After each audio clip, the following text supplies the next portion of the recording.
Hey everyone, welcome back. This is Ben Morales. So happy to be with you again today. And today we have an exciting video. It's an update on a client that I've been working with now for a few months. And we're going to show the updates of where she was and where she's at. And one of the key things that she wants to do is she wants to be able to start investing. So currently it's a little bit challenging for her because her cash flow is only $441.75. She does have a savings account. It's not a lot, but it's enough for just your standard expenses for just a couple of months. So there's one bill that's keeping her tied down from being able to invest more into things that she wants to see her money grow.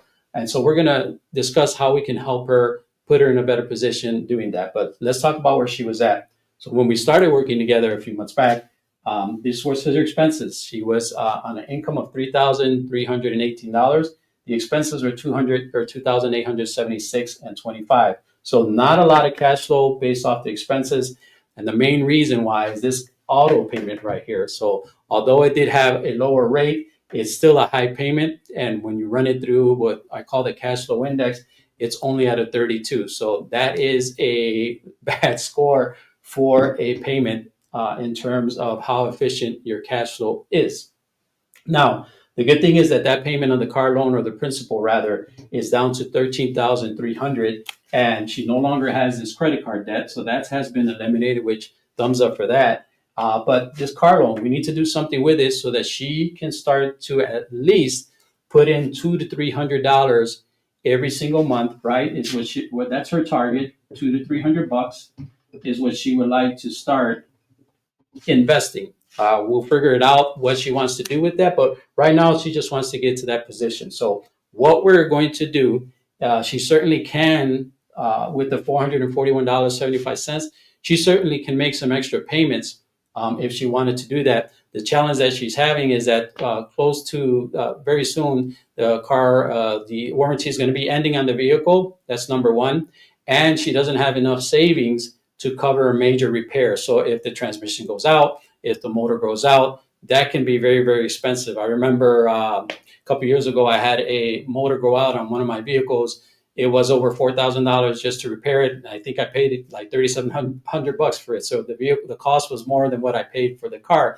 And that's just the market that we're in right now. It's very expensive when it comes to something like that. So one of those two big items goes out, it's going to be at a higher cost, which means for her, she would then have to put it on the credit card and go right back into debt. So we want to help avoid that. So we're going to be using a personal line of credit to do that.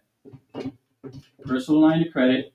And our target number is really $20,000. I'm going to explain why. Now, this is going to be our debt tool that we're going to utilize to start putting the velocity banking strategy into place. But we want to keep it high enough. And in this case, this will be $20,000. And the interest rate there is going to be 9.24%. Now, why that's important is because when you're utilizing a debt tool like a personal line of credit to start doing velocity banking, is there's a couple of things that you want to make sure that you keep in place. Number one is never use more than 66% of that debt tool to pay off your existing debt. So the nice thing about this, and why our target number was 20,000, because if you take 20,000 and divide that by 66%, you're going to get a number of 13,200. And that's key because you don't want to pass 66% if you don't have to. Why that's important is because when we transfer this $13,000, 13,300 into the personal line of credit, there has to be a gain from that, right? This $13,300 right now, if she stays in the current car loan, paying $454 a month, that car loan is going to be another 2.5 years. So that's obviously delaying what she wants to be able to do. She wants to be out of the car. She wants to have flexibility to put 200 to 300, investing it, and see her money grow. So when you do that, right, you don't want to prolong it. You don't want to put yourself in a position. So this is the right target at 13,200, 66% of the 20,000 is just under the 13,300 that she owes. So it's not going to damage her at all. As a matter of fact, what I did is I drew it out. Okay, and this is the timing, right? So when you're dealing with Velocity Bankings, two things will happen. Her expenses are now going down, right? Because we are getting this $454 eliminated. It's going back to her as cash flow, and this is her new cash flow, $968.75.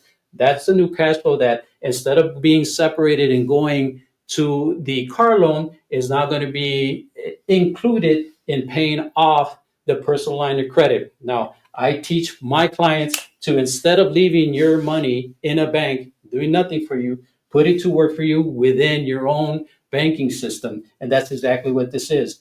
$13,300 is not going to be on the line of credit at a 9.24%. So on a monthly basis, her income is going in. $3,318 is the entirety of her income. These are the expenses that on a monthly basis are coming out. And you'll notice that instead of being 2,876, they are now 2,349. Why? Because we eliminated the car, right? We eliminated the car. She had already eliminated the credit card debt. When we add those two numbers, it improved her cash flow. So if we go down the months that she's going to be implementing this strategy, we can see that the next month, the payment for the, or rather the principal that she owes on the car is already down to 12,000. This is her income coming in, expenses going out. This is her interest, right? This is a very simple process. Velocity Banking is a simple process. It just takes transferring money from where you have it still doing nothing and putting it to work for you in a more efficient place. And we can see that after the beginning of month number 3, $11,468.10. We put in the income throughout the month. The expenses are also coming out. This is the interest, right? I won't go through the entirety, but what I will show is the length of time that this took to work for her. So every time you see a line that is 1 month. So we're looking at 1, 2, 3, 4, 5, 6, 7, 8, 9, 10, 11, 12, and then half of the next month to continue to completely eliminate the $13,300 that was her goal. She didn't have to wait the 2.5 years. Gladly, it's a better news for her, right? What did she benefit from this? Well, she is able to now invest, first of all, the 200 to $300 that she wanted to, and put it to go into. But not only that, I mentioned at the beginning that if her car goes down, if she has a major repair, if there's an emergency that comes up, she doesn't have to go and charge her credit card now, because this personal line of credit is now available for her to use, and it has $20,000 limit on it. So that limit is way under than what a credit card limit would, or interest rather, is way under what a credit card interest would be right now in today's market. So it's a double win for her. She's going to eliminate this in under 2.5 years, just over 12 months. She's going to have this eliminated. Number one, she's going to free up her cash flow to be able to invest the $200 to $300 extra a month that she's going to be able to do that. And she's going to have an emergency, you can call it a savings account, right? Because she can dip into that anytime that she wants for any emergency situations. And that is going to give her more peace. And the strategy is going to come to fruition for her. And this is how it can come to fruition for you as well. So I hope you enjoyed this video. If you have any questions, please leave comments or questions down below. I make sure to go through them and respond to them just as quickly as I can. Thank you very much for tuning in and supporting the channel. I do look forward to continuing to make more content like this. So please make sure you subscribe, share, and we will see you on the next video.